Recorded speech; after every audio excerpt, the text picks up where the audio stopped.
When Jim was in the service, he had been in action. He was aboard a Boilermaker tender.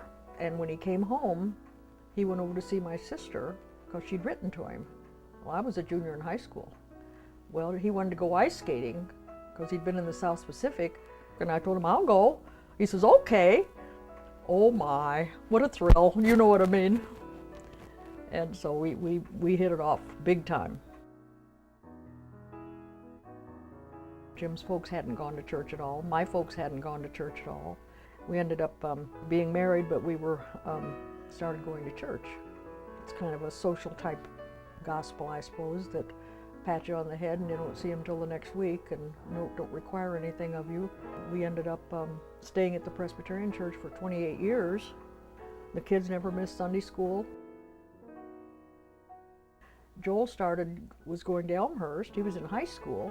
He was trying to get on the tennis team. Well, the coach was Kent Fischel, and he's an evangelist with the missionary church, and they didn't have a little Bible study, all the athletes.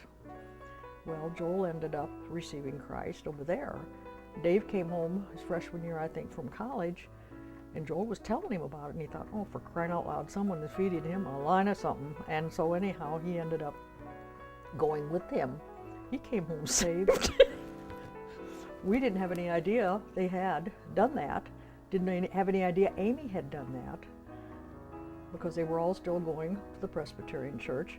Well, then they became extremely dissatisfied, and Kent said, why don't you go over to First Missionary? He says, they got a real good program over there, and he said, I think you'll enjoy it. So they were going to go to First Missionary Church.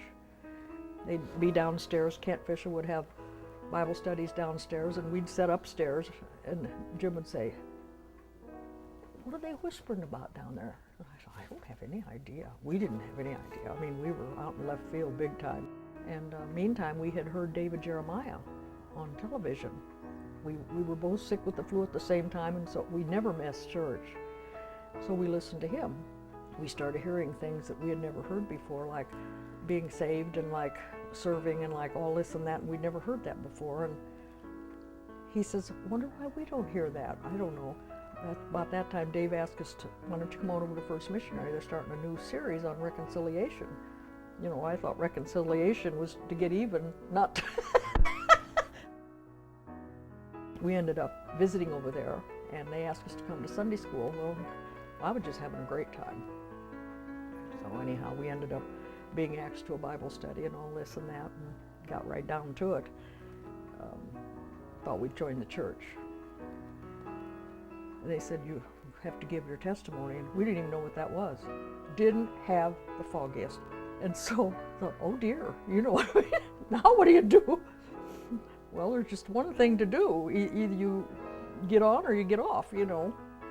And so we struggled for a full week. I think the Lord was convicting us big time. I knew, basically, that I wasn't where I was supposed to be, and I knew darn good and well I wasn't going to do anything unless I brought Jim with me. Anything that there was to do, I don't care if it was inside or outside, we did it together. We did it together. So I was pretty prepared to make the decision, but Jim wasn't. And so that week, oh dear, you talk about turmoil, he was a mess. He'd go out and sit along the riverbank on a stump, and he'd sit there for hours fighting this thing. Finally came the decision that the pastor came over then, and when he walked in, I don't even think he was hitting the floor. It was all over. It was all over. He had made up his mind, and we both sat at the table and accepted Christ that very day. We just found we couldn't lay the Bible down. We got so excited about all the stuff we didn't know, and so hungry for the Word. It's amazing. It was just amazing. But it was so exciting because we just really, it took big time, you know. Jim passed away. It's been 11 years now, and you have your good times and your bad times, you know what I mean. But basically, I get more excited about heaven all the time because I got someone there.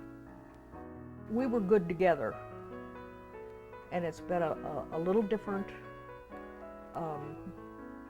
Fortunately, I've had a great support group because I've had a Bible study here for 30 years. In fact, I'm 30 years now since I was saved.